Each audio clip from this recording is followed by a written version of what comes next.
bago niyan, pakibalita tayo sa Cebu. Naroon live si Alan Domingo. Vicky, Alan. kasalukuyang isinagawa ngayon ang transmission dito sa provincial capital kung saan 50% pa lang ng election result ang nai-transmit. Naantala kasi ito kahapon dahil sa problemang naranasan ng mga vote counting machines na pumalya.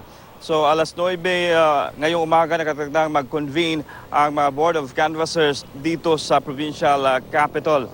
Samantala, Vicky, opisyal nang ipinuklama ng Commission on Elections kaninang madaling araw ang nanalo dito sa Cebu City kung saan panalo si Tommy Osmeña for mayor na mayroong 267,222 votes.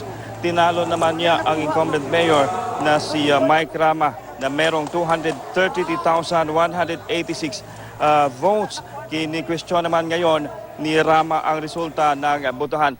Samantala, wala pa namang namumuong tensyon dito sa Cebu City. Mapayapa namang nairaos ang eleksyon kahapon at hanggang ngayon wala namang mga problemang naranasan when it comes to peace and order dito sa Cebu City.